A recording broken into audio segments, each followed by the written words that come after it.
Baik, kita mulai. Bismillahirrahmanirrahim. Assalamualaikum warahmatullahi wabarakatuh.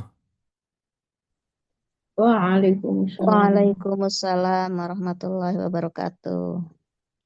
Alhamdulillah. Alhamdulillahi rabbil alamin.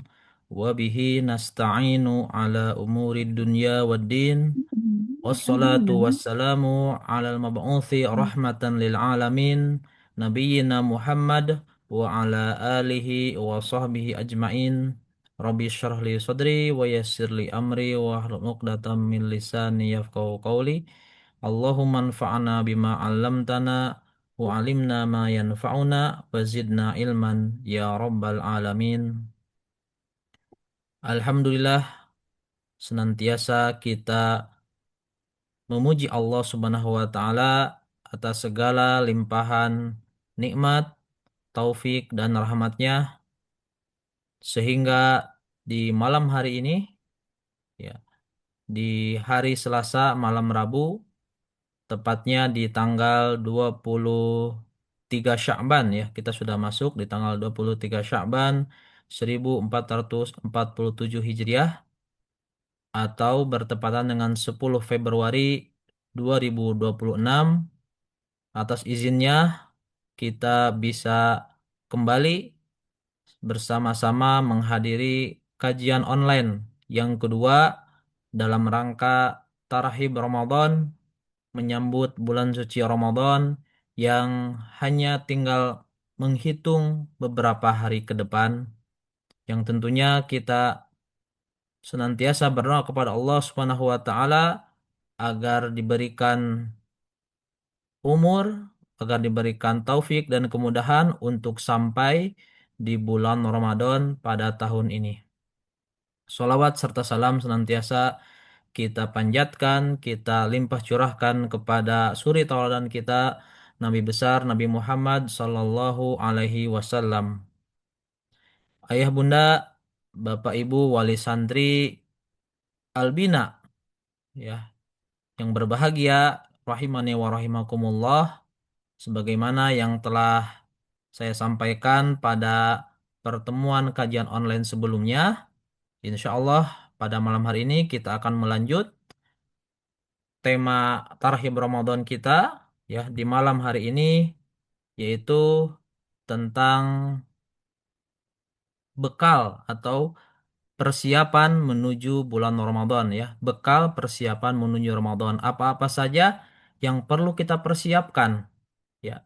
Tentunya banyak hal, ya, dari mulai sisi materinya, ya, ruhiyahnya, keilmuannya juga perlu kita persiapkan.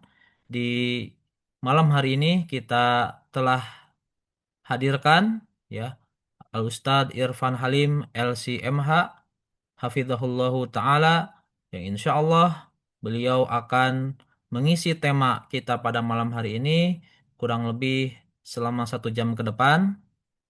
Ya, ini adalah lanjutan dari kajian sebelumnya yang diisi oleh Al-Ustadz Meria Husnaldi atau Ustadz Aldi, yang beliau banyak membahas lebih kepada ibadah saumnya. Maka kalau Ustadz Irfan Halim di malam hari ini akan menyampaikan tentang hal-hal apa saja yang perlu kita persiapkan dalam menyambut bulan Ramadan di tahun ini, dan tentunya amaliyah apa saja juga yang perlu kita tingkatkan dan perlu kita maksimalkan, ya, agar hari-hari selama 30 hari, ya, atau 1 bulan penuh dalam bulan Ramadan ini, ya, bisa tentunya maksimal dan diterima di sisi Allah Subhanahu wa taala. Baik, sebelum kita beranjak ke pemateri, izinkan di sini Ana akan menyampaikan terlebih dahulu tentang biografi, ya, dari pemateri kita yang akan menyampaikan di malam hari ini. Beliau adalah Ustadz Irfan Halim, tadi sudah disampaikan, lahir di Bandung tanggal 13 September 1986. Ya, alamat sekarang domisili beliau di daerah Bantar Jaya, Pebayuran, Kabupaten Bekasi, ya. Profil sebagai nomor telepon sama email kita skip saja ya. Profilnya adalah sebagai pembelajar yang selalu mencari dan mengadopsi pengetahuan baru untuk pengembangan diri dan peningkatan kualitas ya. Pendidikan SD Langensari, kemudian Pesantren Persatuan Islam 34 Bandung, tingkat SMP dan SMA, Al-Imarah Bandung. Dilanjut di jenjang perkuliahannya yaitu di Lipia Jakarta ya, menempuh S1 dan di UIN Sunan Gunung Jati Bandung untuk program S2 atau magisternya. Nah, pengalaman mengajarnya beliau di tahun 2012 sampai saat ini sampai sekarang masih aktif sebagai staf pengajar di Albina Islamic Boarding School atau Pondok Pesantren Albina dan juga pernah menjadi mentor atau pengajar di Bisa Learning Center di tahun 2017 dan 2019. Aktivitas lain beliau juga aktif mengisi kajian keislaman ya baik di dalam Albina maupun di luar Albina. Baik, demikian ya biografi singkat dari pemateri kita yang sesaat lagi kita akan sama-sama belajar, sama-sama menyimak, menimba ilmu ya untuk ya tentunya lebih mempersiapkan diri kita dalam menyambut Ramadan di tahun ini. Oleh karena itu, kepada Al-Ustadz Irfan Halim, LCMH, dengan segala hormat kami persilahkan. Ya, tafadhol Ustadz.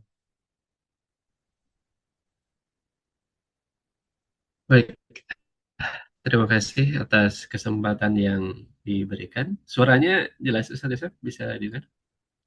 Jelas? Ya, Alhamdulillah, siap. alhamdulillah. Eh, Respon Ibu Bapak Ibu bagaimana? Jelas juga?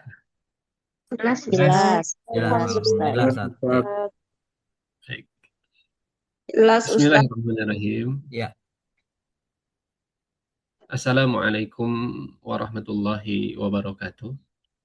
Waalaikumsalam warahmatullahi wabarakatuh.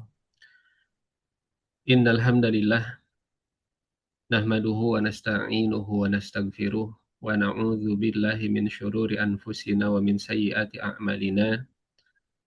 Man yahdihillahu fala mudilla lahu wa man yudlil fala hadiya lahu. Asyhadu an la ilaha illallah wahdahu la syarika lah wa asyhadu anna Muhammadan abduhu wa rasuluhu alladzi la nabiyya ba'dah. Allahumma shalli wa sallim wa barik ala habibina wa nabiyyina al-mustafa nabiyyina Muhammadin wa ala alihi wa sahbihi wa man tabi'ahum bi ihsanin ila yaumiddin. Tsumma amma ba'd. Hadirin Bapak, Ibu, wali santri dari santri-santri SMP IT Albina Islamic School, Boarding School yang kami hormati, Ustadz Yosep, dan Ya. juga jajaran struktural sekolah dan juga wali kelas yang saya hormati. Alhamdulillah, kita bersyukur kehadirat Allah Subhanahu wa Ta'ala di kesempatan malam hari ini. Allah Subhanahu wa Ta'ala memperkenankan kita untuk bisa hadir meskipun secara online, tapi insya Allah tidak mengurangi nilai dan juga keberkahan kehadiran kita di majelis ini. Kita bersyukur bisa hadir di majelis ilmu ini, yang mana hadirnya kita ini insya Allah tujuannya sama. Saya pun sama, belajar untuk membekali diri sebagai bentuk persiapan kita menyambut datangnya tamu yang istimewa, yaitu datangnya bulan Ramadan. Tentu yang menjadi harapan kita, yang pertama tentunya adalah mudah-mudahan hadirnya kita meskipun secara online di kajian Zoom meeting malam hari ini itu mendapatkan keberkahan dari Allah, mendapatkan limpahan rahmat dari Allah, mudah-mudahan juga menjadi pemberat timbangan kebaikan kita di sisi Allah Subhanahu wa Ta'ala. Kita juga berdoa mudah-mudahan Allah Subhanahu wa Ta'ala menyampaikan kita, menghantarkan kita, mempertemukan kita dengan bulan Ramadan. Dan juga Allah Subhanahu wa taala memberikan kita kesehatan, keafiahan sehingga kita bisa memanfaatkan momentum datangnya bulan Ramadan semaksimal mungkin. Tidak lupa salawat serta salam semoga senantiasa tercurah kepada suri tauladan kita Nabi Muhammad sallallahu alaihi wasallam, kepada keluarganya, sahabatnya, dan juga orang-orang yang setia menapaki sunnah beliau sampai hari kiamat nanti. Ibu, Bapak, dan juga asatidz yang hadir di Zoom meeting malam hari ini, yang sama-sama mengharap doa Allah Subhanahu wa taala. Di pertemuan malam hari ini, insya Allah kita akan melanjutkan ya, kajian dari Tarhib Ramadan, rangkaian Tarhib Ramadan yang sudah dimulai dari beberapa hari sebelumnya. Ya, kita melanjutkan kajian itu. Ini materinya. Mohon maaf Ustaz. Ya, Chef mungkin bisa dibantu share. Iya, boleh, siap, Ustaz. Ya, mana itu ya, full screen ya. Baik, silahkan. Ya, muncul? Sudah muncul. Ya, Baik, ya, terima muncul. kasih. Jazakallah khair. Waalaikumsalam. Kita sama-sama Bapak Ibu sekalian, saya pun sama, kita sama-sama hadir untuk membekali diri sebagai bentuk persiapan menuju datangnya bulan Ramadan. Silahkan selanjutnya Ustaz. Ya, sebentar. Ya. Satu hal yang perlu kita ingat Bapak Ibu sekalian, ya, beberapa ustadz kita itu membuat satu ilustrasi bahwasanya Ramadan itu kalaulah kita carikan pendekatan yang menyerupainya, yang mirip dengan Ramadan, ya kurang lebih kita bisa menggambarkan Ramadan itu seperti halnya sebuah olimpiade, perlombaan. Karena kalaulah misalkan kita melihat firman Allah Subhanahu wa taala surat Al-Baqarah 148, di mana Allah Subhanahu wa taala berfirman ba'da a'udzubillahi minasyaitonir rajim, fastabiqul khairat, berlomba-lombalah kamu dalam kebaikan, dan kita tahu bahwasanya ibadah itu bagian daripada kebaikan.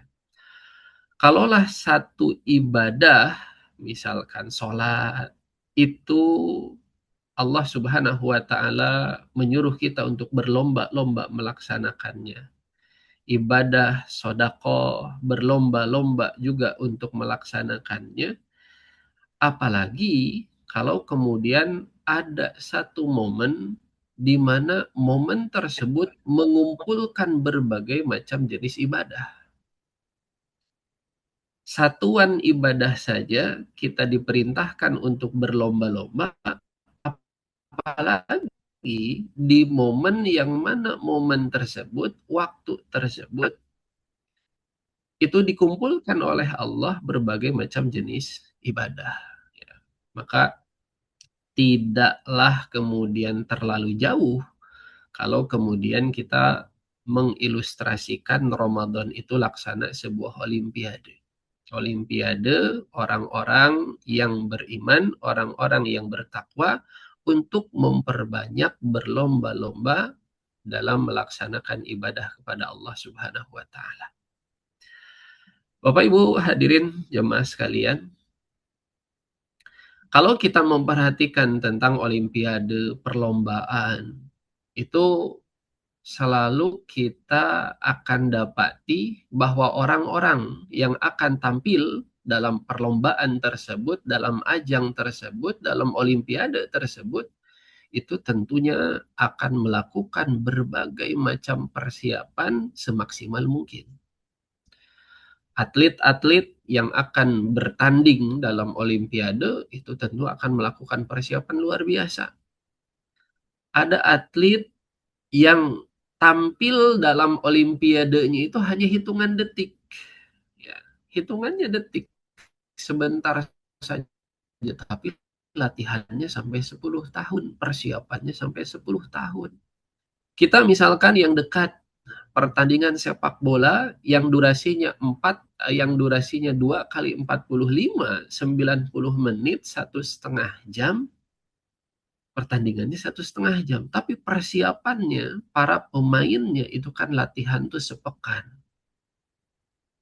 Maka kalaulah kemudian orang untuk bisa tampil dalam satu perlombaan, tampil dalam satu pertandingan, itu mengupayakan persiapan yang luar biasa, maka sudah barang tentu kita juga yang akan insya Allah ya bertanding juga, hadir insya Allah di momen istimewa bulan Ramadan, maka persiapan kita juga haruslah maksimal.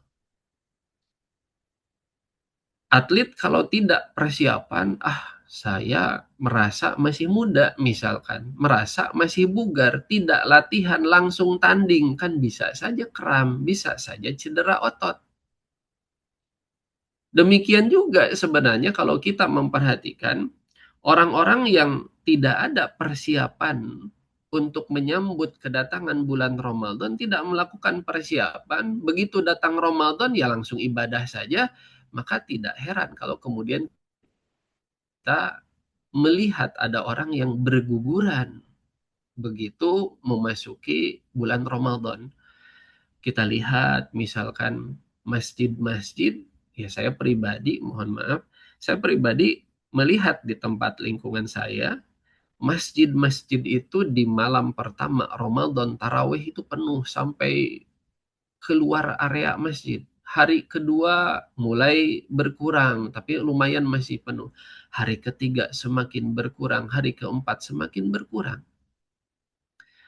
Kalau kemudian kita buat perumpamaan, ya ibaratnya adalah orang-orang ini orang yang sedang mengalami cedera otot, kram, gitu. Tidak lagi mampu untuk melanjutkan pertandingannya. Ya demikian juga orang-orang yang tidak persiapan matang untuk menyambut datangnya bulan Ramadan. Awal-awal mungkin semangat, antusias, ya ikut bagaimana suasana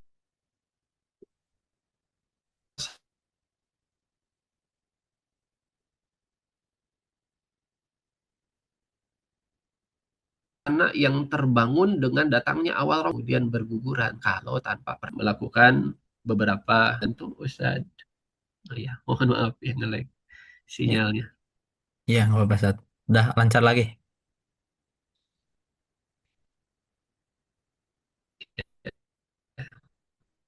Mohon dibantu Ustaz, slide berikutnya. Berikutnya, ya siap.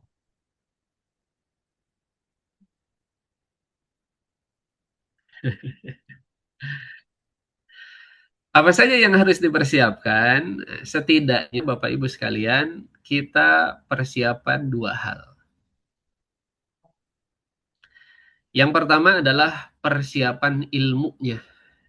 Ilmu yang berkaitan dengan fikih Ramadan. Dari mulai fikih saumnya, ya,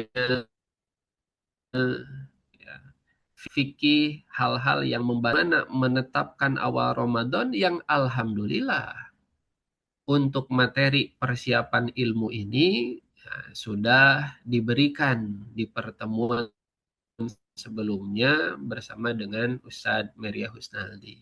Ya. Jadi persiapan awalnya, persiapan ilmunya yang sifatnya praktis, alhamdulillah sudah disampaikan di pertemuan yang sebelumnya. Maka insya Allah kita di malam hari ini tidak membahas tentang poin yang pertama tadi. Kita masuknya adalah di poin yang kedua, yaitu persiapan hati dan juga rohaninya. Setelah kita bekali diri kita dengan ilmunya, pengetahuan yang sifatnya praktis, maka kita masuk ke persiapan hati dan rohaninya. Apa saja yang harus disiapkan? Mohon dibantu Ustaz Yosef. Nah, persiapan hati dan rohani ini sebenarnya banyak, Bapak Ibu sekalian. Ya. Tapi saya mungkin ringkaskan karena waktu juga yang terbatas, saya ringkaskan 3 hal saja. Yang pertama adalah mendekatkan diri kepada Allah. Ini persiapan hati dan rohani kita. Yang kedua, bergembira dengan kedatangan Ramadan. Dan yang ketiga, kita persiapkan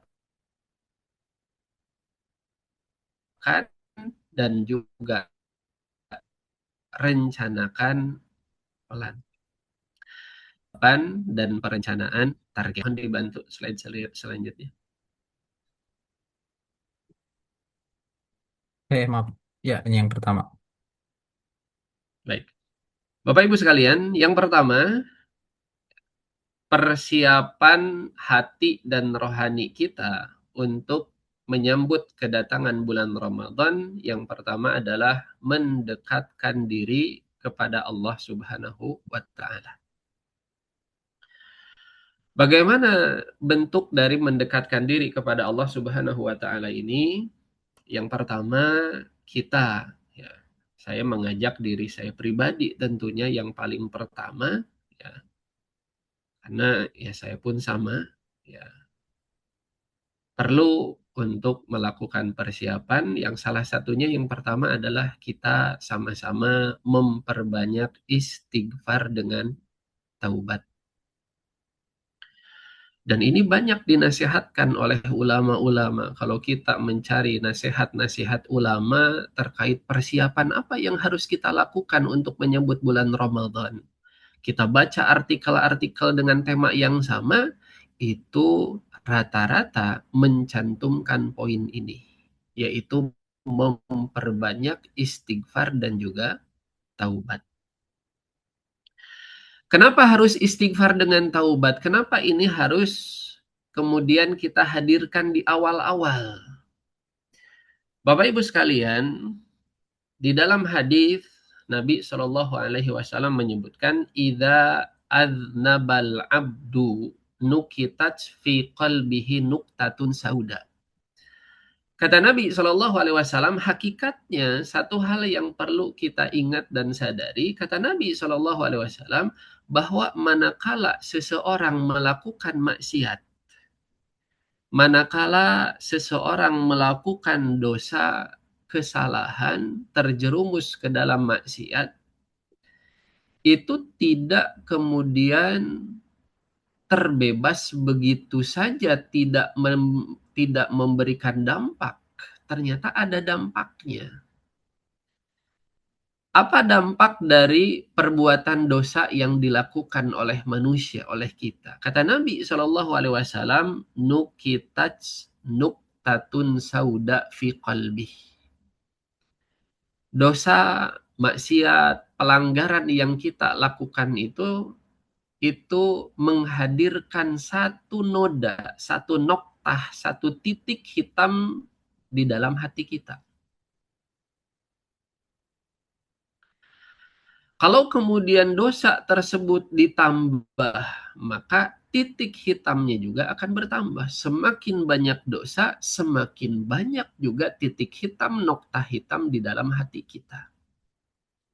Dan kata para ulama, noktah-noktah hitam ini, noda-noda hitam, titik-titik hitam yang ada di dalam hati sebagai konsekuensi dari perbuatan maksiat, itu akan menyebabkan kita merasa berat, merasa malas, merasa sulit untuk melakukan ibadah.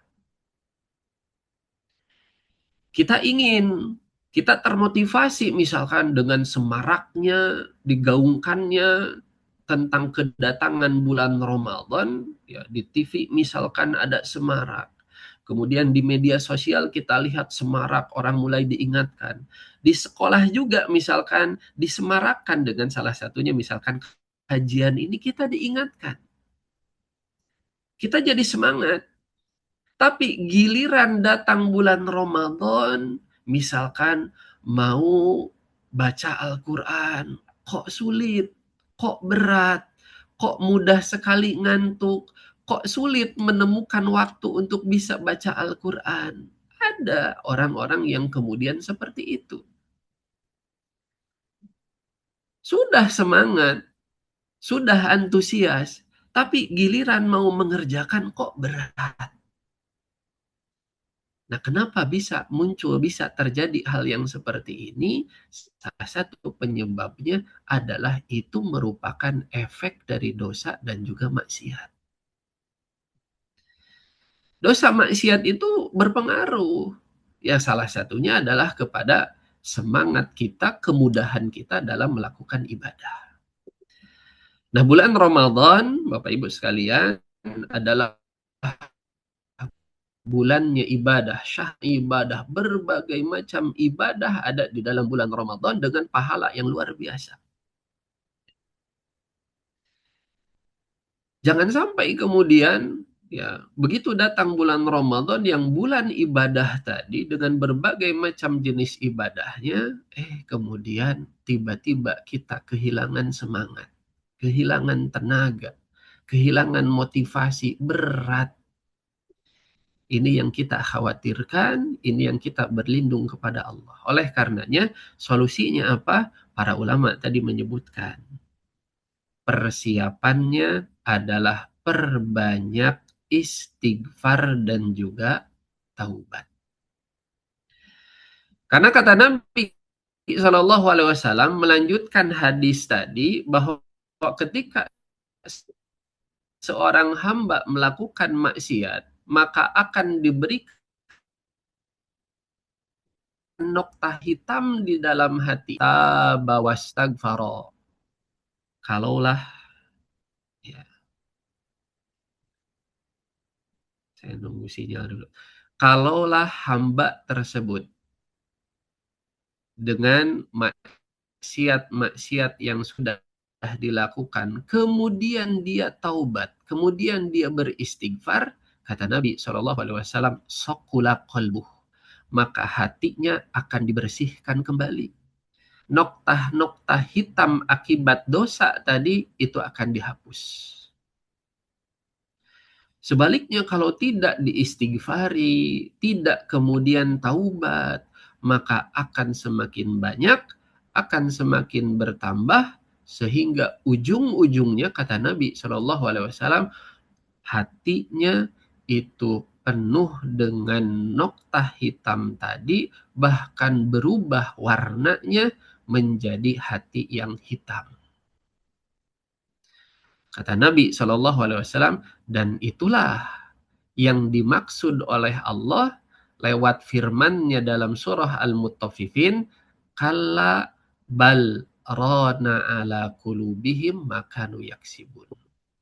Ketahuilah, rana ala qulubihim. Sebagian menyebutkan itu tuh karat. Ron, karat. Jadi makanu yaksibun, apa yang mereka sudah lakukan itu menjadi karat di dalam hati, menutupi hatinya, sehingga sulit untuk mendapatkan kebaikan, sulit untuk bisa semangat memiliki motivasi dalam melakukan kebaikan. Itu tadi ron, efek daripada maksiat dan juga dosa.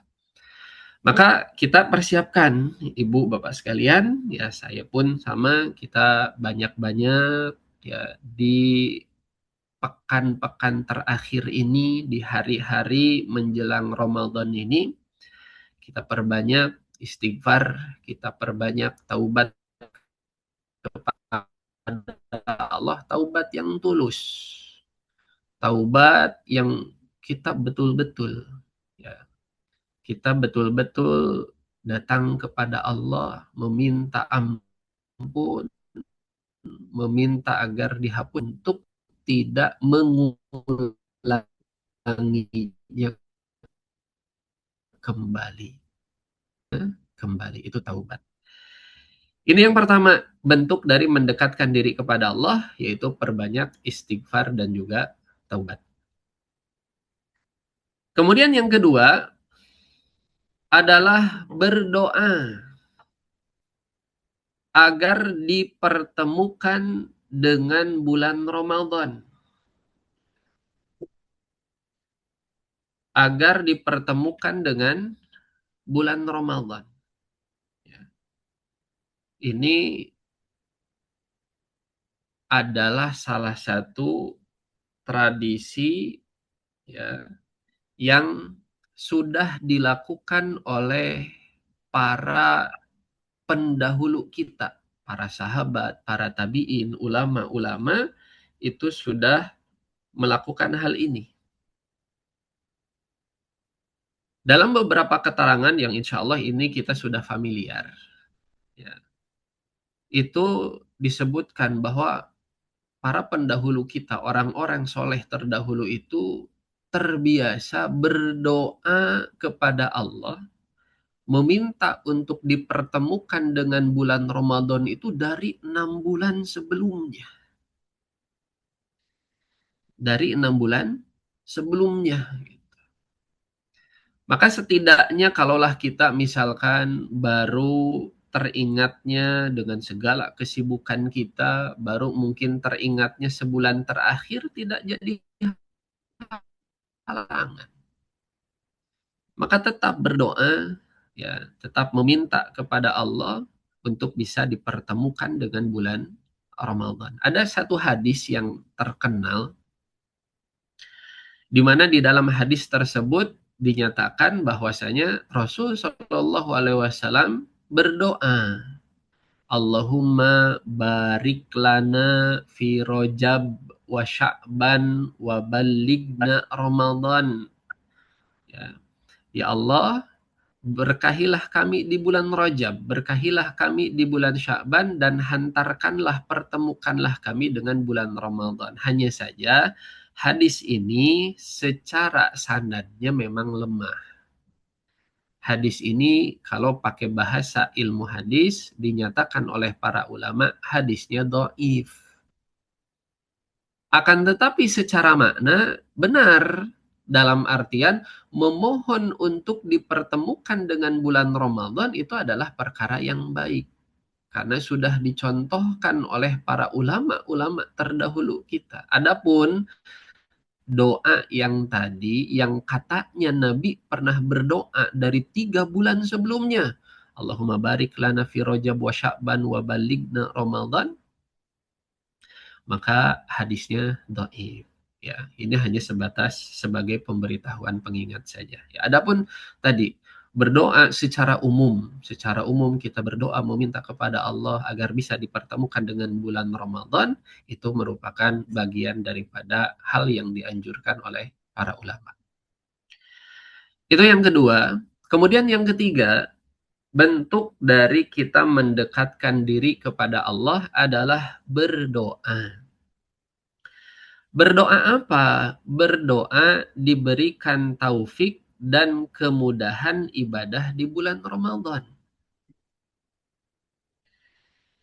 Ini khususnya, ya nggak khususnya juga sebenarnya, ya bagi kita semua, bapak dan ibu gitu ya, dengan segala aktivitasnya, ya terkhusus biasanya di beberapa sesi tanya jawab para ulama. Saya buka beberapa fatwa gitu, sesi tanya jawab yang diasuh oleh para ulama, itu biasanya suka ada pertanyaannya dari kalangan ibu-ibu berkaitan dengan bagaimana mengelola waktu antara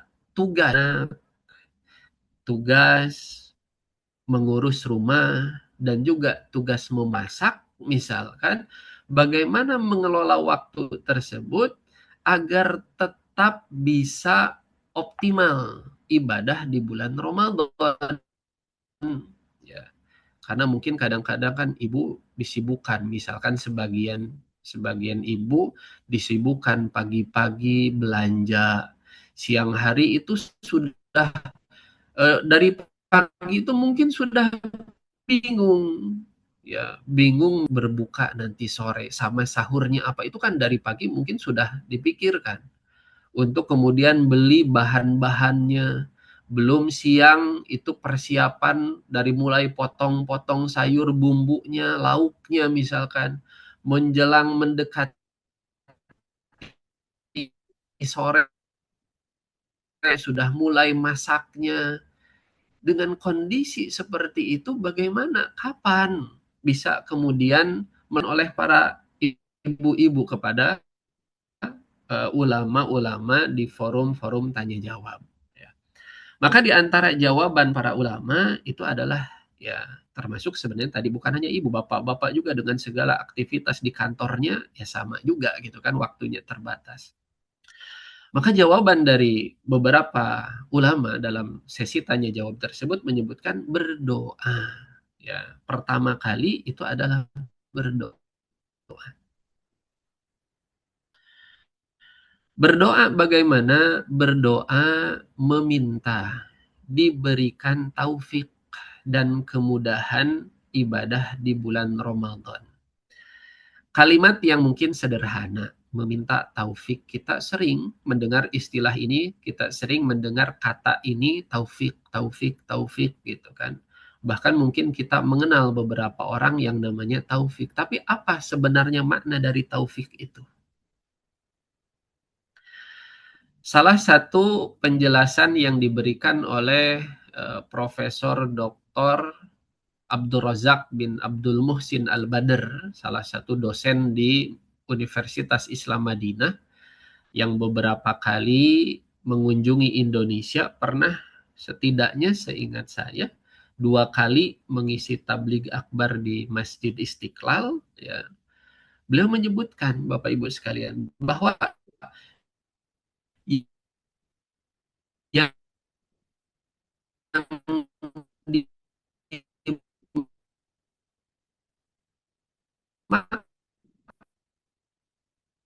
dimaksud dengan taufik, tidak menyerahkan. Jadi taufik itu ya, orang orang yang diberikan taufik itu adalah orang yang tidak dibiarkan oleh Allah urusannya diurus oleh diri sendiri. Jadi Allah ada membantu dia membereskan setiap urusannya. Dibantu, diurus oleh Allah. Itu tandanya orang yang diberikan taufik. Lawan kata dari taufik ini adalah khudlan. Apa artinya khudlan? Selanjutnya, ya Syekh Abdul Razak itu mengatakan khudlan itu manakala Allah membiarkan seseorang dengan dirinya sendiri. Dibiarkan dia ngurus segala urusannya dengan dirinya sendiri. Tentu ini berat. Tentu ini sulit. Kalaulah kita ya, diserahkan oleh Allah, ngurus diri kita sendiri saja, misalkan Bapak Ibu sekalian. Kita diserahkan untuk ngurus kedipan mata. Coba Pak, Bapak Ibu sekalian, kalau kemudian mata mengedip itu manual, kita yang ngaturnya, wah ya tentu berat. Kalaulah kemudian makanan yang kita konsumsi diserahkan kepada kita untuk mengaturnya, mana yang untuk menjadi nutrisi rambut, mana yang menjadi nutrisi kuku, mana yang menjadi nutrisi hati, nutrisi jantung, nutrisi tulang, mungkin akan berantakan. Pastinya bukan mungkin, pastinya akan berantakan. Kita fokus misalkan ke tulang, lupa ke rambut. Fokus ke hati, lupa ke jantung. Fokus ke tangan, lupa ke kaki. Kalaulah kemudian diserahkan pengaturannya kepada kita. Tapi alhamdulillah, untuk itu semua Allah yang sudah aturkan untuk kita. Gambarannya seperti itu. Maka kita meminta kepada Allah diberikan taufik di bulan Ramadan ini. Agar Allah ada bersama kita, membantu kita, mengurus, mengatur aktivitas kita. Bapak dengan segala kesibukannya di kantor dibantu oleh Allah untuk bisa punya waktu di sela-sela aktivitasnya Allah agar tetap bisa baca Al-Quran, agar bisa sholatnya berjamaah 5 waktu. Dibantu oleh Allah dengan segala aktivitas fisiknya, misalkan tetap semangat selain sholat 5 waktu, ditambah juga dengan sholat-sholat sunnah rawatibnya misalkan. Itu taufik. Demikian juga ibu dengan segala misalkan pikirannya, pikiran masak ini, ya mungkin sebagian ibu juga ada yang punya karir dengan segala karirnya, ada juga yang misalkan membantu mensupport suaminya di rumah dengan segala tadi pikirannya menyiapkan segala urusan rumah, kalaulah kemudian mendapatkan taufik dari Allah, maka dibantu, ya, dibuat ringan, tidak dipersulit untuk kemudian mendapatkan menu-menu untuk bisa dikonsumsi oleh keluarganya. Di sela-sela masaknya dibimbing oleh Allah untuk senantiasa bisa sambil zikir, bisa sambil baca, ya, doa-doa tertentu, bisa tetap diberikan tenaga sekalipun sudah aktivitas sepanjang hari, bisa tetap semangat melakukan tarawih misalkan. Maka ini perlu untuk kemudian kita upayakan. Ini perlu untuk kemudian kita usahakan. Yang salah satunya tadi, caranya adalah dengan berdoa, meminta kepada Allah agar diberikan taufik dan kemudahan ibadah di bulan Ramadan. Itu ya poin-poin yang berkaitan dengan mendekatkan diri kepada Allah Subhanahu wa taala. Ya. Kemudian yang kedua, mohon dibantu Ustaz Yasir. Ya, Ustaz Irfan, mohon maaf. Ya, Barangkali bisa di off cam aja, Sat, supaya oh, barangkali iya itu betul, ya lebih salah satu. sinyalnya stabil ya. Betul. Baik, Nah, itu aja. Coba. baik. Terima Mudah-mudahan kasih. tidak. Ya,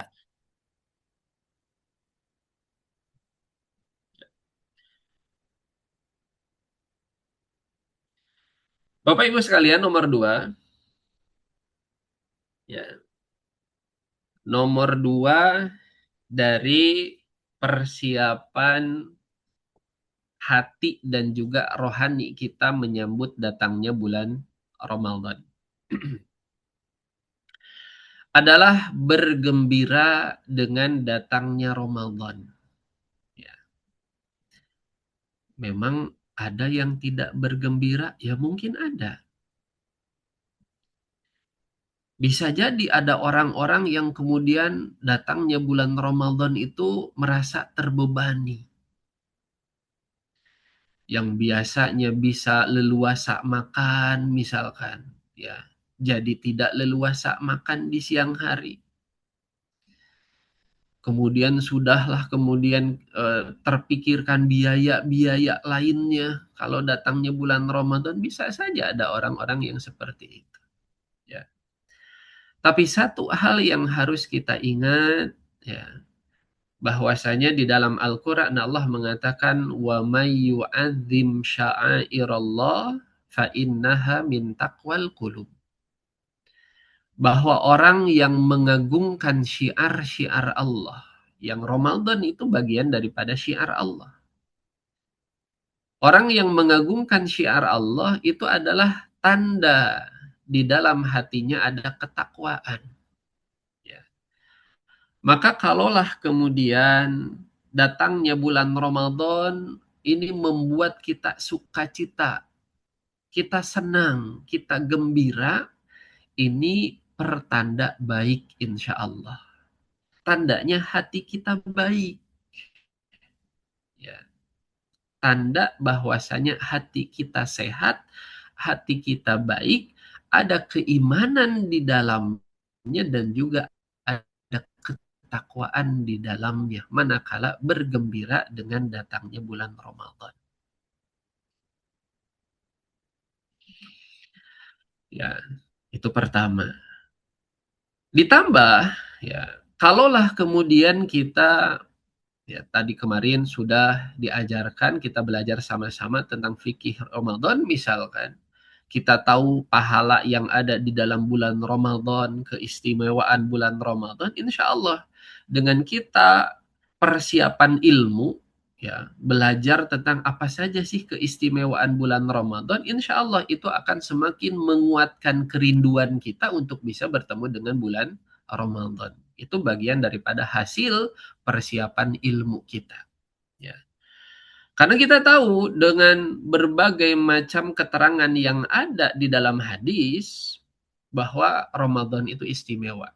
Ya. Ramadan bagaikan tamu agung yang datang dengan berbagai kebaikan dan juga keutamaan. Ramadan datang membawa rahmat, membawa kasih sayang Allah. Ya. Ini adalah bentuk daripada kasih sayang Allah Subhanahu wa taala. Bapak Ibu sekalian, kalaulah kita membandingkan, kita buat studi komparasi lah sederhana antara usia kita.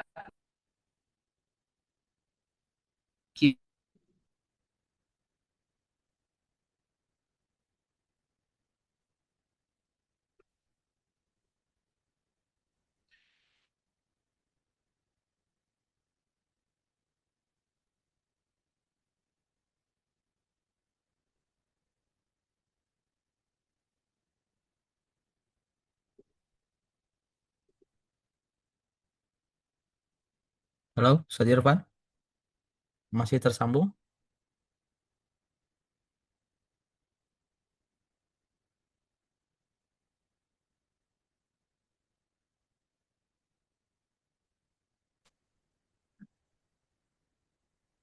Baik, mohon maaf terputus ya, Iya, tiba-tiba sinyalnya. Kita mengenal di dalam hadis, kata Nabi SAW, a'maru ummati ma baina sittina ila sab'in. Kata Nabi, usia umatku itu berkisar antara 60 sampai 70 tahun. Insya Allah kita familiar dengan hadis ini. Wa qalla man yajuzu dzalika, dan sedikit dari umatku yang usianya melewati ukuran tersebut. Usia 70 ke atas itu sangat-sangat sedikit. Bandingkan dengan usia umat-umat terdahulu. Ya, Nabi Nuh saja disebutkan dalam beberapa keterangan, ya, di dalam Al-Quran itu kan Nabi Nuh berdakwah kepada kaumnya 1000 tahun dikurangi 50. Alfasanatin illa khomsina aman. 1000 dikurang 50, 950 tahun. Ya. Sebagian ulama itu menjelaskan 950 tahun itu bukan usia Nabi Nuh. Itu usia dakwahnya. Belum dihitung dari usia sebelum berdakwah, belum ditambah dengan usia setelah pasca terjadinya banjir. Jadi 950 tuh dari mulai dakwah sampai terjadinya banjir menurut keterangan sebagian ulama. Kalau ditambah dengan usia sebelum itu dan setelahnya itu lebih dari 950 tahun. Bapak Ibu sekalian, kalau kita bayangkan dengan usia tersebut, ya, tentu akan banyak kesempatan beramal yang bisa kita lakukan dengan usia tersebut. Tapi kita sekarang Bapak Ibu sekalian, usia 60 tahun misalkan. Dengan asumsi balik misalkan usia 12 tahun. Ya, jadi baru dicatat pahala 12 tahun. Kita belajar dulu bahwa tidur yang baik itu adalah 8 jam sehari. Ya, tidur yang baik 8 jam sehari. Ada yang menghitung Bapak Ibu sekalian, dengan tidur 8 jam sehari, kalau ada orang yang sudah mencapai usia 60 tahun, kan 8 jam itu adalah sepertiga dari total satu hari. 24 jam, 8 itu kan sepertiganya. Sehingga kalau kemudian diakumulasikan, orang yang tidur sehari 8 jam itu begitu menginjak usia 60 tahun, itu sudah 20 tahun isinya tidur. Belum aktivitas makan, belum jalan, dan lain sebagainya. Hitungan ibadahnya kira-kira berapa? Dan kalau kemudian kita bandingkan dengan usia umat terdahulu, perolehan kita tertinggal jauh. Tetapi di dalam sebuah hadis, Nabi menyebutkan nahnu ummatun marhumah. Kita itu umat yang disayang Allah. Mendapatkan rahmat dari Allah.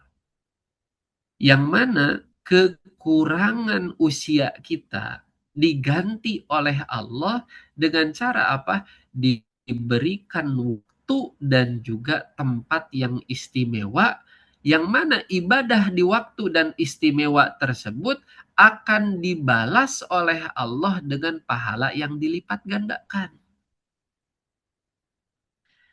Nah, Ramadan itu adalah salah satu bentuk dari rahmat Allah agar kita bisa mendulang pahala sebanyak-banyaknya dengan ibadah yang pahalanya dilipat gandakan. Dengan adanya Lailatul Qadar yang pahalanya sama seperti ibadah 1000 bulan. Itu adalah salah satu bentuk kasih sayang Allah. Kita memang dikurangi usianya, tapi nilai ibadahnya dilipat gandakan, khususnya di waktu-waktu tertentu yang salah satunya adalah bulan Ramadan. Kemudian di bulan Ramadan juga ada magfirah, ampunan dan juga pembebasan dari neraka. Bapak Ibu sekalian mungkin pernah mendengar ada hadis yang menyebutkan Ramadan itu dibagi 3. 10 pertama isinya rahmat Allah, kasih sayang Allah. 10 kedua magfirah, ampunan dari Allah. 10 terakhir pembebasan dari neraka, itkum minan nar. Ada hadis itu, tetapi para ulama menilai hadisnya lemah. Bukan berarti salah maknanya gitu, tetapi pembagian itu dasarnya kurang kuat. Justru rahmat Allah ada di awal sampai akhir Ramadan. Ampunan dari Allah ada di awal sampai akhir Ramadan, termasuk pembebasan dari neraka itu ada di awal sampai akhir Ramadan. Di dalam hadis yang sahih disebutkan dari Nabi SAW bahwa beliau bersabda, setiap malam selama bulan Ramadan ada hamba-hamba yang oleh Allah dibebaskan dari neraka. Maksudnya apa dibebaskan dari neraka itu? Itu dihilangkan dari catatan ahli neraka, nama-nama fulan dihapus. Si fulan dihapus namanya dari neraka. Bebas, nggak akan masuk neraka. Malam berikutnya, nama si fulan, si fulan, si fulan, bapak ini, ibu ini, namanya dihapus dari neraka. Itu maksudnya itku minan nar. Apakah hanya di 10 terakhir saja? Di dalam hadis yang sahih juga, bahkan di dalam hadis yang sahih justru Nabi mengatakannya wadzalika kullalailatin, itu terjadi setiap malam Bapak Ibu sekalian. Setiap malam ada orang-orang yang oleh Allah dihapus namanya dari daftar penghuni neraka. Ya. Ada Lailatul Qadar dan juga keutamaan-keutamaan lain. Maka dengan sebanyak ini, sedemikian banyaknya keistimewaan bulan Ramadan, masa ada orang yang tidak senang, tidak bersuka cita, tidak bergembira dengan datangnya bulan Ramadan? Idealnya kan memang seperti itu. Ya, kita bersuka cita. Nggak ada tuh yang kemudian bersedih. Tetapi kembali tadi, hati, ini masalah hati. Kalau hati yang bersih, hati yang di dalamnya ada keimanan, sudah tertanam ketakwaan, maka akan bersuka cita, gembira, senang ketika Ramadan akan datang. Tetapi sebaliknya, hati yang di dalamnya tadi ada noktah-noktah hitam. Hati yang warnanya berubah menjadi hitam karena maksiat, maka tidak menutup kemungkinan begitu datang bulan Ramadan bukan gembira, bukan sukacita, yang ada justru adalah merasa terbebani. Yang ada justru merasa terbebani. Maka ini yang perlu kita kemudian ingat dan juga perhatikan. Mohon slide berikutnya Ustaz Yasa. Ya, slide berikutnya. Oke,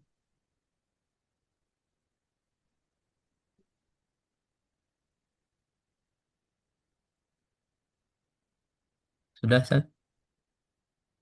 Ada satu ilustrasi Bapak Ibu sekalian.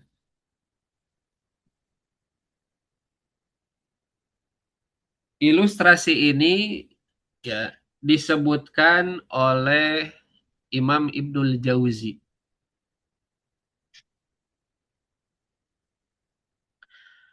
Kata beliau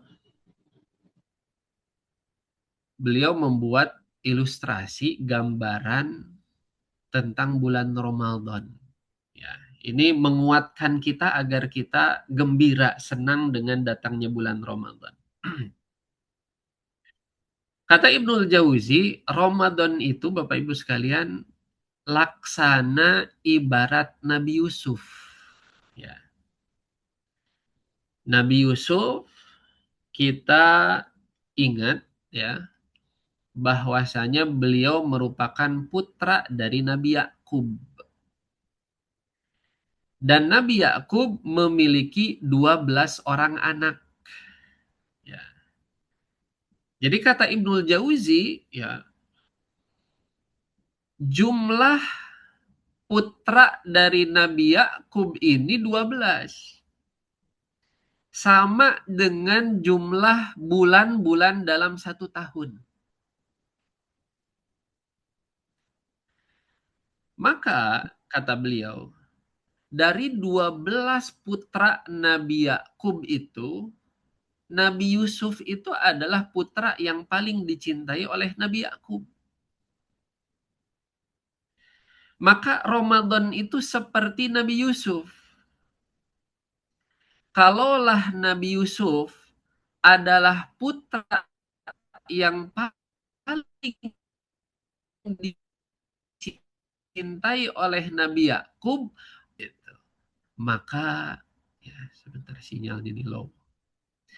Kalaulah kemudian tadi Nabi Yusuf adalah yang paling dicintai oleh Nabi Yakub dari 12 anaknya, maka Ramadan adalah bulan yang paling dicintai oleh Allah dari 12 bulan selama satu tahun. Satu persamaannya. Ya. Nabi Yusuf paling dicintai ayahnya, Nabi Yakub. Ramadan paling dicintai oleh Allah. Kedua, ada masa kalau Bapak Ibu ya membaca surat Yusuf, ya terjemahnya kita baca misalkan itu ada kisah di mana saudara-saudara Nabi Yusuf ini mengalami masa krisis pangan, kesulitan untuk mendapatkan pangan. Mereka ini kan tinggal di wilayah Palestina. Di sana sedang masa paceklik. Ya. Sulit untuk mendapatkan pasokan pangan.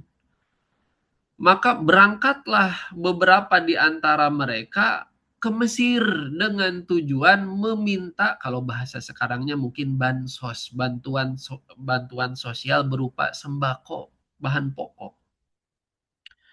Datang Bapak Ibu sekalian dari Palestina menuju Mesir untuk meminta bantuan sosial, sembako gitu untuk keluarga mereka karena di sana sedang kesulitan, krisis pangan.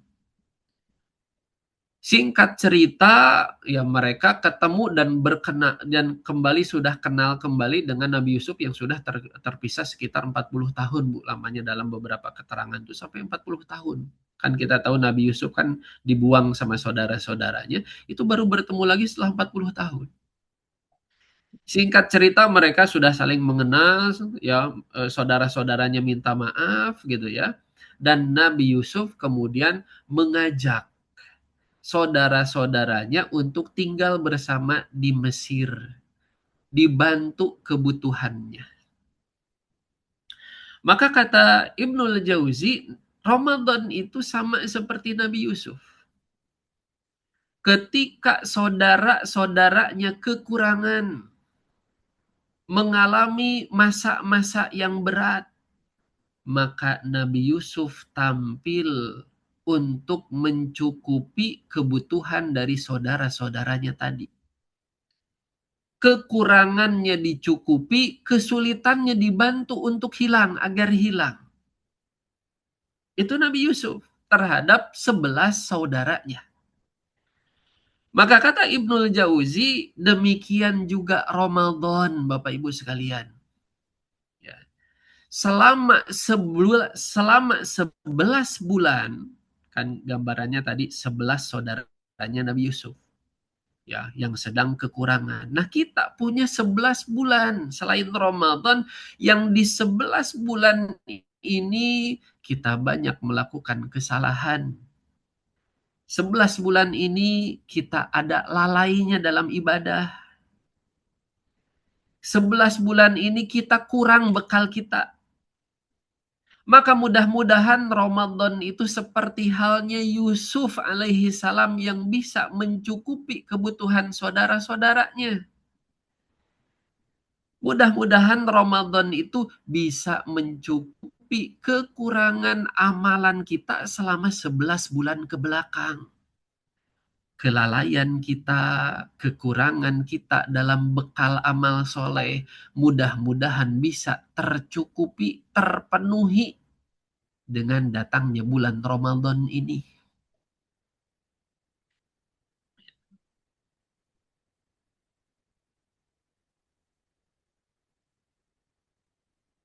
Itu yang kedua persamaannya. Yang ketiga, Bapak Ibu sekalian, kalau kita baca kisah Nabi Yusuf tadi di dalam surat Yusuf, kita akan dapati bahwa Nabi Yakub alaihi salam, ayahnya Nabi Yusuf, itu kan tadi ya terpisah jauh dengan anak yang paling dicintainya, Nabi Yusuf. Sampai 40 tahun itu terus bersedih, tidak henti menangis. Saking sedihnya, saking banyaknya menangis, sampai-sampai di dalam Al-Quran Allah menceritakan wabiyaddoch ainahu. Matanya memutih, beliau kehilangan penglihatannya, Bu. Bapak Ibu sekalian. Nabi Yakub alaihi salam kehilangan penglihatannya akibat sedih terpisah jauh dengan Nabi Yusuf alaihi salam. Tetapi kalau kita baca kisahnya di dalam Al-Quran surat Yusuf, Allah menceritakan begitu ya anaknya, salah satu anaknya datang membawa gamisnya, bajunya Nabi Yusuf alaihissalam, kan sudah dipesankan, kan sudah ketemu nih Nabi Yusuf dengan saudara-saudaranya, diceritakan kondisi ayahnya. Maka kata Nabi Yusuf, ini bawa saja, pakaian saja. Ya, pakaian saja bawa, ya, berikan kepada, ya. Maka dibawalah pakaian Nabi Yusuf alaihissalam. Ya. Dari Mesir, Bapak Ibu sekalian, dibawa pakaian Nabi Yusuf ke Palestina. Setibanya di Palestina, pakaian tersebut kemudian diberikan kepada ayahnya yaitu Nabi Yakub, dan begitu Nabi Yakub menerima baju tersebut, gamis tersebut, pakaian Nabi Yusuf tersebut, Nabi Yakub mencium, merasakan ada aroma tubuh Nabi Yusuf. Ayahnya kenal, ini aroma dari tubuh anak saya. Maka setelah mencium aroma wangi badannya Nabi Yusuf lewat pakaian tadi, muncullah kebahagiaan, muncullah harapan, muncullah asa.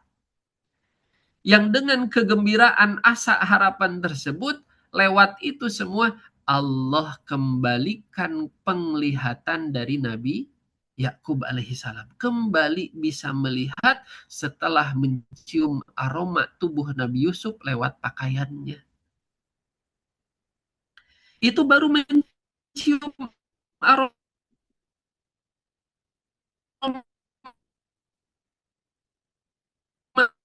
saja, gembira mencium aroma dari badan Nabi Yusuf lewat pakaiannya. Ya, maka sebagaimana Nabi Yakub alaihi salam kembali melihat ketika mencium bau Yusuf, menjadi kuat setelah lemah, ya, melihat kembali setelah buta, demikian juga harapannya adalah para pendosa, orang-orang yang selama 11 bulan ini mungkin banyak lalainya, ya. Kita yang mungkin selama 11 bulan ke belakang banyak lalainya, belum banyak memanfaatkan momen-momen yang ada gitu. Apalagi misalkan ya wala nuzaki 'alallahi ahadan, bukan berarti kita menganggap diri kita suci, bukan. Tapi misalkan di luaran sana orang-orang yang banyak melakukan kesalahan, bukan berarti kita menganggap diri kita suci lebih baik daripada mereka, enggak juga, kita juga sama melakukan kesalahan, ya. Orang-orang di luaran sana begitu mendengar Ramadan gitu ya, begitu kemudian lihat semarak menyambut kedatangan Ramadan, menghirup aroma-aroma gitu tadi ya, semaraknya Ramadan ini, maka mudah-mudahan muncul harapan, muncul kemudian keinginan, semangat untuk bisa menjadi pribadi yang lebih baik. Kesalahan-kesalahannya kemudian bisa diperbaiki dengan datangnya bulan Ramadan. Maka itu adalah gambaran yang diberikan oleh Ibnul Jauzi. Kata beliau, Ramadan itu mirip dengan Nabi Yusuf alaihissalam. Ya. Nabi Yusuf sosok yang dicintai oleh ayahnya, maka Ramadan pun adalah bulan yang paling dicintai oleh Allah. Nabi Yusuf mampu mencukupi kekurangan saudara-saudaranya, maka Ramadan juga insya Allah bisa mencukupi kekurangan kita selama bulan Ramadan. Nabi Yusuf ya bisa memperbaiki dengan izin Allah kesehatan dari ayahnya, maka mudah-mudahan Ramadan pun bisa memperbaiki hati-hati kita semua ya dengan datangnya bulan Ramadan. Maka perlu tadi kita antusias, kita semangat untuk menyambut kedatangan bulan Ramadan. Dan yang ketiga, terakhir, mohon dibantu Ustaz Yosef. Ya. Nah, yang terakhir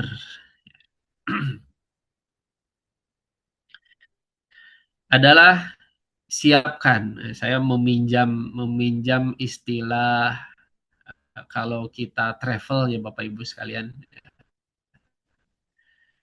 Kan kalau kita mau traveling itu ada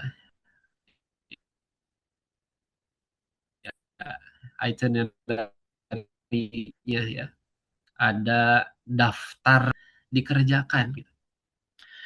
Maka ya jangan sampai kita kalah dengan persiapan kalau kita mau liburan. Misalkan ada apalagi ikut apa namanya tempat-tempat travel tertentu misalkan, kan itu suka dikasih itinerary-nya.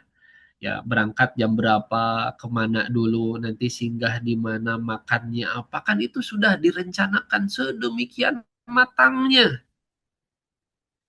Nah, kalaulah persiapan sedemikian matang itu dilakukan untuk perkara dunia, bisnis, traveling gitu ya, maka tentu persiapan untuk akhirat haruslah jauh lebih matang Bapak Ibu sekalian. Sesuatu yang sifatnya mendadak gitu biasanya hasilnya tidak maksimal. Ya, tadi kalaulah persiapan kita baru dilakukan begitu bulan Ramadan datang, ya hasilnya tidak akan maksimal. Ya. Kita harus punya target, harus punya jadwal, punya rencana yang sudah tersusun rapih dari sekarang Bapak Ibu sekalian. Sehingga ketika datang bulan Ramadan sudah tahu apa yang akan dilakukan. Kita punya itinerary-nya. Ya, kita sudah punya roadmap-nya, peta jalannya. Ya, dari mulai ibadah yang mau kita lakukan. Misalkan kita punya targetan untuk menghatamkan Al-Quran sehari dengan aktivitas Bapak Ibu sekalian. Aktivitas Bapak, aktivitas Ibu, sesuaikan. Sesuaikan. Berarti misalkan saya punya waktu senggang berapa menit, saya punya waktu senggang itu di jam berapa. Nah, baru kemudian petakan. Maka di waktu senggang tersebut, di jam tersebut, saya akan gunakan untuk membaca Al-Quran. Misal seperti itu Bapak Ibu sekalian. Sehingga tadi sudah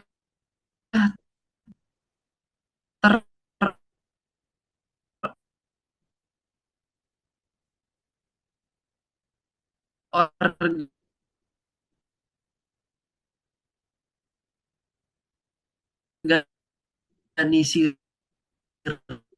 sudah terencana, tersusun dengan rapi untuk bisa baca durasinya sekian agar tercapai, ya, agar bisa tercapai target misalkan siapkan dengan baik, ya. Itu ditargetkan. Dan juga tarawihnya dan juga ibadah-ibadah yang lain itu haruslah dipersiapkan, direncanakan dengan baik. Bukan kemudian nanti saja. Kalau sudah masuk Ramadan baru akan persiapan, ya. Bukan seperti itu. Kalau seperti itu khawatirnya tadi seperti kita sebutkan di awal, begitu datang bulan Ramadan memang semangat awal-awal tapi tumbang di beberapa hari setelahnya karena tidak dipersiapkan dengan baik. Bapak Ibu jemaah sekalian yang sama-sama mengharap ridha Allah Subhanahu wa taala, beberapa ulama itu menyebutkan, ya meskipun bagi kita mungkin sudah lewat waktunya, sudah sangat terlewat gitu ya, tapi setidaknya ya tetap ada yang kita persiapkan. Beberapa ulama itu menyebutkan seperti ini Bapak Ibu sekalian, bahwa bulan Rajab, ya, itu adalah bulan menebar benih. Bulan Rajab itu bulan menebar benih. Kita mulai tebar benih, kita mulai rutinkan, ya, target-target amalan tertentu. Bulan Sya'ban adalah bulan menyiraminya. Kan kita sudah sebar benih di Sya'ban, di Rajab. Sya'ban kita siram. Sehingga datang bulan Ramadan itu adalah bulan kita memanen hasilnya. Jadi memang tidak bisa instan kita mau maksimal nanti aja kalau sudah datang bulan Ramadan kita baru akan maksimal. Nggak akan bisa. Akan gugur di tengah jalan. Para ulama itu mempersiapkan dari memang Rajab, dari mulai membiasakan ibadah-ibadah, ya. Sya'ban ditingkatkan lagi dan kita tahu bahwasanya Nabi SAW banyak melakukan puasa itu di bulan Sya'ban. Karena sebagai bagian daripada pembiasaan, latihan, persiapan. Maka perlu Bapak Ibu sekalian kita persiapkan, ya. Dari mulai baca Al-Qur'annya jangan nunggu nanti 1 Ramadan baru kemudian saya masuk di juz pertama, jangan. Dari sekarang gitu ya. Dibiasakannya. Silakan mulai dari sekarang baca Al-Qur'an. Kalau nanti datang bulan Ramadan misalkan ya mau mengulang lagi dari surat Al-Fatihah nggak masalah. Mau dilanjut misalkan nggak masalah juga, ya. Yang penting dari sekarang dimulai. Dari sekarang dimulai baca Al-Quran, dari sekarang dimulai dibiasakan, jangan kemudian dadakan. Kemudian biar kuat tarawih, ya, dari sekarang perbanyak sholat sunat. Sholat sunatnya misalkan bacaannya surat yang lebih panjang gitu, biar kita terbiasa untuk nanti tarawih yang durasi sholatnya itu relatif lebih lama. Ya. Kemudian kita juga ya persiapan dari segi fisik, ya. Kita mau menahan diri tidak makan, tidak minum kurang lebih 12 jam. Itu harus persiapan. Kalaulah misalkan kita belum punya kesempatan untuk bisa perbanyak puasa saum di Sya'ban, setidaknya dari sekarang mulai dikurangi asupan makanannya. Agar terbiasa kita lapar, agar terbiasa perut itu agak kosong gitu. Dari sekarang mulai disiapkan. Ya, jadi itu bagian daripada persiapan kita. Kita punya itinerary-nya. Ya, tidak kemudian semuanya serba dadakan begitu masuk bulan Ramadan. Maka itu Bapak Ibu sekalian yang bisa saya sharing di kesempatan malam hari ini, sekaligus mengingatkan diri saya pribadi ya, bahwa Ramadan ini perlu ada persiapan. Yang pertama persiapan ilmu ya, yang alhamdulillah sudah kita laksanakan ya dengan kajian di Sabtu kemarin, dan kita di malam ini persiapan hati dan rohani. Setidaknya tiga upaya kita, yaitu mendekatkan diri kepada Allah dengan cara perbanyak istighfar, taubat, berdoa minta dipertemukan dengan bulan Ramadan, berdoa meminta untuk diberikan taufik dan kemudahan selama di bulan Ramadan ya. Upaya kedua adalah bergembira, sukacita. Kita harus senang ya. Masalah nanti misalkan harus belanja ini, belanja itu, kemudian harus bangun lebih awal, misalkan, kemudian persiapan mudik dengan segala biaya, itu biarkan Allah saja yang mengatur. Yang penting kita bersuka cita, kita bahagia dengan datangnya bulan Ramadan sebagai perwujudan dari ketakwaan yang ada di dalam hati kita. Kemudian yang terakhir adalah siapkan ya daftar amalan yang akan kita laksanakan di bulan Ramadan, dan dimulai dari sekarang latihannya. Ya, sebagaimana pepatah kan mengatakan ala bisa karena biasa. Ya, bisa itu karena dibiasakan. Maka pembiasaannya haruslah kita mulai sedini mungkin. Ya, itu mungkin yang bisa saya sampaikan, dan saya kembalikan ke Ustadz Yosef. Silahkan. Baik, baik, alhamdulillah ya. Demikian pemaparan dari pemateri kita Al Ustadz Irfan Halim LCMH ya. Banyak poin-poin yang beliau sampaikan ya terkait dengan persiapan menjelang masuk ke bulan Ramadan ya. Tadi disampaikan di awal bahwa ketika kita akan memasuki bulan Ramadan, setidaknya kita harus mempersiapkan dua hal. Yang pertama, persiapan ilmu ya, dengan mempelajari kembali ilmu fikih ya, bab saum, bab tentang puasa, dan yang kedua, persiapan ruhani atau hati kita ya.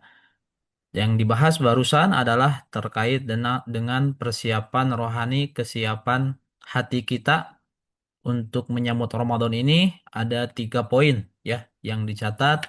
Yang pertama adalah dengan mendekatkan diri kepada Allah Subhanahu wa taala dengan memperbanyak istighfar, taubat dari segala bentuk dosa dan maksiat yang kita lakukan, juga memperbanyak doa ya agar kita disampaikan ke bulan Ramadan, dan juga kita berdoa agar Allah Subhanahu wa taala memberikan taufik dan kemudahan bagi kita untuk senantiasa memperbanyak ibadah di bulan Ramadan. Dan yang kedua adalah dengan bergembira atas kedatangan tamu yang agung ini ya. Sebagaimana tadi diilustrasikan bahwa mengutip dari perkataan Ibnul Jauzi, ya, Ramadan ini ibarat Nabi Yusuf dengan 12 saudaranya, ya. 11 saudaranya ini adalah 11 bulan di luar Ramadan yang tentunya semua orang sangat berharap, ya, saudara-saudara Nabi Yusuf berharap bertemu dengan beliau. Begitu pula kita, ya, di 11 bulan yang sedang kita lalui ini kita berharap juga agar semua, ya, kelalaian kita ini bisa kita perbaiki di bulan Ramadan. Dan yang terakhir, untuk semua dari kita agar mempersiapkan ini tadi, ya, hal-hal apa saja yang akan kita lakukan selama bulan Ramadan. Dari mulai tilawah Al-Qur'annya, kita targetkan berapa lembar, berapa juz per hari, kemudian juga sodakohnya. Bapak Ibu mulai persiapkan dari sekarang, ya, hartanya dipersiapkan untuk nanti dikeluarkan sebanyak-banyaknya, ya, all out di bulan Ramadan. Bahkan Rasulullah SAW adalah orang yang paling dermawan dan beliau akan lebih dermawan lagi ketika masuk bulan Ramadan. Demikian ikhtisar atau kesimpulan dari materi yang disampaikan oleh Ustadz Irfan Halim. Selanjutnya kami persilahkan, ya, kepada Bapak Ibu yang ingin bertanya, ya. Kalau kita lihat di chat, ya, tidak ada yang ditanyakan. Barangkali melalui layanan interaktif satu atau dua orang penanya kami persilahkan, silakan. Dari Bapak atau Ibunya dulu. Ini siapa? Umu Rayan? Ada?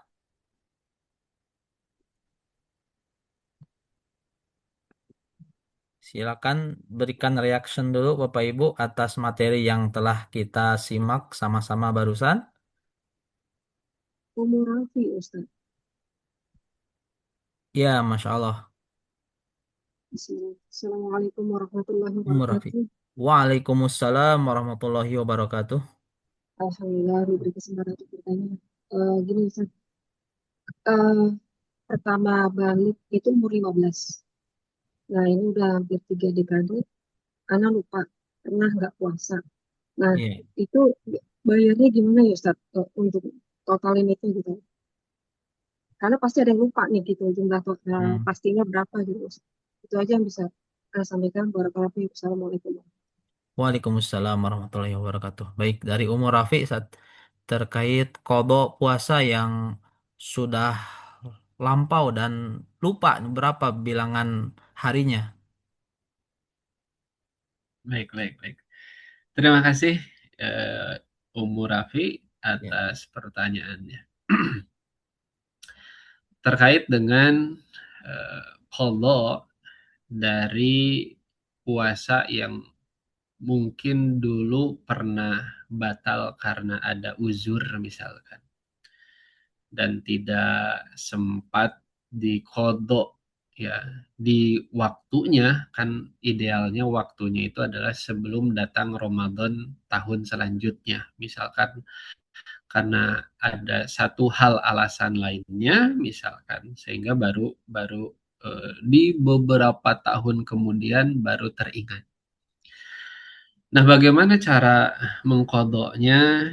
Yang pertama itu tentu yang pertama itu adalah istighfar dulu, bertaubat dulu. Karena para ulama itu memang menyebutkan tidak boleh, ya, apa namanya, mengkodok Ramadan sampai lewat Ramadan yang berikutnya gitu. Jadi pertama perbaiki hati dulu kita. Karena sampai beberapa ulama itu memberikan tambahan untuk kasus seperti ini. Kalau ada misalkan orang yang kodoknya lewat dari Ramadan setelahnya, itu harus diberikan eh, unsur yang sifatnya memberikan efek jerak. Makanya di beberapa fatwa ulama, kalau ada orang yang lewat Ramadan belum kodo juga, dia selain kewajiban kodo, ada kewajiban fidyah juga. Nah, ini ditambah oleh ulama sebagai bagian daripada pemberian efek jerak tadi gitu. Ini secara umum dulu. Jadi pada dasarnya ini adalah hal yang tidak selaras dengan aturan yang ada. Oleh karenanya kita perbaiki hati dulu ya. Kita minta ampun kepada Allah atas lupanya kita gitu, tidak sempatnya kita dalam mengkodok puasa yang eh, pernah batal sebelumnya. Yang kedua, terkait dengan teknisnya, teknis dalam mengkodok ketika jumlahnya tidak diingat, tidak diketahui gitu. Maka yang pertama adalah memperkirakan semaksimal yang bisa kita lakukan. Kita ingat-ingat kembali berapa ya, dan kemudian kita apa namanya kodok sejumlah dengan nilai tersebut. Ini yang pertama. Selain itu, kalau kita misalkan masih belum puas, saya masih takut misalkan jumlahnya kurang gitu. Maka boleh juga kita ya perbanyak saja saum. Boleh diniatkan dengan kodok gitu. Pokoknya saya mau mau mau niat kodok saja. Jadi perbanyak saum dengan niat kodok seperti itu. Sebagian ulama ada juga pendapat yang mengatakan bisa juga dengan memperbanyak sholat, memperbanyak yang sunnahnya. Ya, jadi selain kita tadi sudah membuat hitung-hitungan, kurang lebih jumlah harinya sekian. Kemudian kita kodok. Selain itu, tambah juga dengan yang sunnahnya. Saum-saum sunnahnya. Karena beberapa ulama itu mengatakan ibadah-ibadah sunnah itu bisa ya membantu menutupi kekurangan dari ibadah yang wajib. Jadi sampai ada hadis memang yang seperti itu, bahwa yang sunnah itu bisa membantu yang wajib, menyempurnakan yang wajib. Ada hadis yang menyebutkan kan awwalu ma yuhasabu bihil abdu yaumal qiyamah as-salat. Amalan pertama yang akan dihisab itu kan salat. Ya. Jika salatnya baik, maka ditulis bahwasanya pahalanya 100%. Tapi kalau kemudian sholatnya kurang baik, khusyuk dan lain sebagainya, maka kan kurang. Maka Allah berfirman kepada malaikat, coba lihat catatan amal yang lain. Apakah dia melakukan sholat sunat? Enggak. Kalau melakukan sholat sunat, maka sholat sunat tadi digunakan untuk menyempurnakan yang wajib. Nah, dari hadis ini kan disebutkan di akhir hadis tuh wa kadzalika tu'khadu sairul a'mal. Amal lain juga perlakuannya seperti itu. Sebagian ulama ada yang kemudian mengambil dari hadis ini bahwa dalam kasus-kasus kalau kemudian kita lupa jumlah sholat yang pernah ditinggalkan, karena kan para ulama sebagian besarnya mengatakan tetap harus kodok. Ya, dulu pernah nggak sholat kodok. Demikian juga tadi puasa ada yang pernah kelewat belum diganti, ya tetap kodok. Nah, khawatir jumlahnya belum memenuhi, ya bisa dengan cara memperbanyak ibadah yang sunnahnya. Tapi yang pertama tadi kita coba perkirakan ya jumlahnya berapa, kemudian kita kodok, ya kekurangannya mudah-mudahan bisa tertutupi dengan saum sunnah lainnya yang kita lakukan. Demikian, wallahu taala alam. Baik, jazakallahu khairan Ustaz atas jawabannya. Demikian ya Umar Rofi atas penjelasan terkait kodok puasa yang sudah lewat beberapa tahun yang lalu ya. Nah, Ustaz. Lanjut. Ya, baik satu penanya lagi. Kami persilakan bagi Bapak Ibu, Ayah Bunda yang ingin bertanya kaitannya dengan amalan puasa. Ya, Ibu Nadia ya raise hand silakan. Ya, silakan. Ibu Nadia bisa ah Oh, ya. ya. Ya, Assalamualaikum Ustadz. Saya mau Waalaikumsalam. tanya, Terkait sama sih masih terkait dengan qadha. Saya tuh pernah melewati 2 fase, apa ya, 2 fase, apa ya, mazhab atau keyakinan ya maksudnya. Jadi ada masanya ketika saya hamil anak pertama, saya yakin kalau ketika hamil itu kan saya sempat tidak puasa ya, karena juga sempat masuk ke sudah di trimester akhir, sudah bulan lahirnya gitu, eee, saya sempat tidak, puasa itu, bulan itu tuh. Terus, saya, di anak selanjutnya pun, seperti itu. Tapi di tahun yang berbeda itu, saya, di tahun yang pertama saya yakinnya, kalau puasa itu kalau karena hamil itu membayar fidyah. Hmm. Lalu di puasa yang kedua saya akhirnya, dapat informasi juga, terkait, ketika sedang hamil itu membayar fidyah dan, harus mengqadha. Nah, Ya. jadi saya tuh mengalami 2 fase itu gitu. Jadi saya tuh merasa punya apa saya berarti anggap misalnya di kehamilan pertama saya, 30 hari, di kehamilan kedua, 30 hari juga. Nah, eee, apa berarti saya cukup misal sekarang saya meyakininya yang qadha misalnya ya, apa berarti saya harus tetap membayar yang 30 atau, eee, sebaliknya justru ya sudah saja bayar fidyah aja gitu.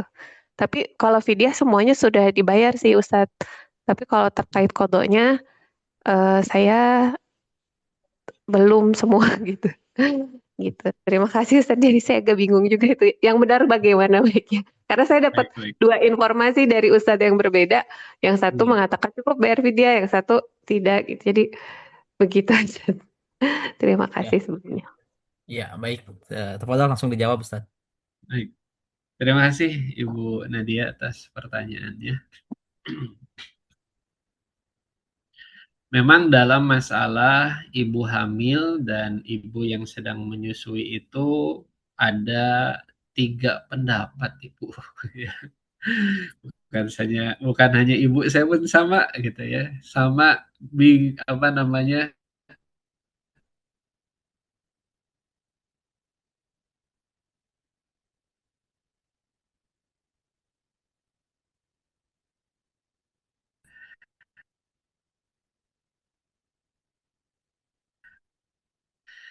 Itu adalah akan oleh sinyal biar jelas, nunggu sinyal dulu sebentar. Pendapat yang mengatakan fidyah saja ini adalah pendapat dari 2 orang sahabat Nabi, yaitu Ibnu Abbas dan juga Ibnu Umar. Dua-duanya punya putri yang pernah tidak berpuasa karena kondisi hamil atau menyusui. Kata ayahnya, yaitu Ibnu Abbas dan Ibnu Umar, orang tuanya, adalah kalian berdua itu wajibnya membayar fidyah saja. Tut'imin, ya, kalian ngasih makan saja, bayar fidyah saja. Udah, itu pendapat pertama. Pendapat yang kedua, mayoritas ulama qadha gitu. Ya, karena kondisi ibu hamil dan ibu menyusui itu dianalogikan, dikiaskan dengan kondisi orang yang sakit. Orang yang sakit itu kan boleh untuk tidak berpuasa dan sebagai gantinya adalah qadha. Ada juga pendapat lain yang kemudian menambahkan selain qadha juga harus fidyah. Jadi ada memang 3 pendapat, bahkan ada juga yang merinci, itu tambah pusing lagi.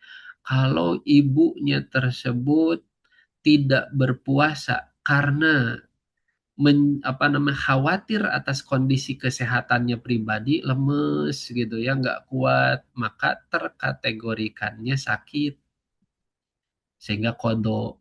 Kalau untuk anaknya, saya sehat tapi khawatir anak kalau saya berpuasa kurang nutrisinya, maka itu tergolongnya fidyah. Ada yang sampai membedakan seperti itu. Nah, kembali ke pertanyaan tadi, kalaulah kemudian ibu sudah menentukan ya pilihan mana yang mau ibu ambil dari pendapat-pendapat yang ada, ya. Karena gini ibu, manusia itu atau kita sederhanakan kaum muslimin itu setidaknya terbagi dua, ya. Ada namanya mujtahid, ada namanya awam. Kelompok mujtahid wajib untuk mencari hukum langsung dari dalil. Selain mujtahid, kita nih, ya awam. Saya pun termasuk awam sama. Kewajiban kita itu bukan mencari dalil gitu. Orang-orang awam tuh karena kita tidak punya tools untuk langsung mengekstrak hukum, mengambil hukum dari dalil, kita nggak punya toolsnya. Ulama yang punya itu. Sehingga kewajiban kita sebagai masyarakat awam mengikuti guru kita, ustadz kita. Nah, mana yang kita ikuti? Mana dari ustadz-ustadz yang sudah memberikan penjelasan hukum yang menurut penalaran kita, kita juga ada kewajiban. Kewajibannya bukan kemudian mencari hukum dari dalil, tapi dari penjelasan ustadz-ustadz yang berbeda, mana menurut hasil olah pikir kita yang paling mendekati kebenaran. Itu tugas kita sebagai orang awam. Tidak masalah kemudian tadi ibu dulu seperti ini, sekarang mengambil pendapat yang berbeda, nggak masalah. Karena tugas kita yang mencari mana dari pendapat-pendapat ada yang menurut kita sekiranya menurut kita ini paling mendekati kepada pendapat yang paling benar. Ya. Nah, kalaulah kemudian ibu dulu mengambil pendapat fidyah dan sekarang mengambil pendapat kodok plus fidyah, misalkan ibu ngambil pendapat yang paling berat ini kodok plus fidyah. Bagaimana misalkan dengan fidyah yang dulu belum sempat saya kodok gitu. Maka kalaulah ibu dulu berpendapatnya adalah fidyah, ya sudah. Kewajiban ibu sudah gugur dengan membayar fidyahnya. Ya. Karena dulu ibu mengambil pendapat, ibu berpendapat bahwa orang yang hamil dan menyusui ketika tidak berpuasa gantinya adalah dengan fidyah, udah, dan ibu sudah bayar fidyah berarti udah selesai kewajiban ibu. Kalau kemudian eh,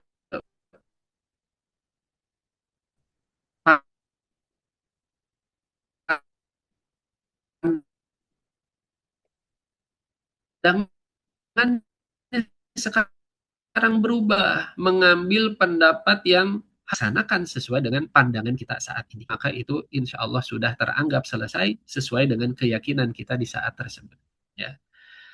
Jadi kewajiban ibu di yang sebelumnya sudah, yaitu dengan fidyah. Nah, yang sekarang dengan pandangan baru ya selesaikan dengan pandangan yang sekarang. Terus mana dari pendapat-pendapat yang paling kuat? Nah, saya tidak bisa memberikan jawaban, ya ibu tadi sudah ada pendapat-pendapatnya gitu ya.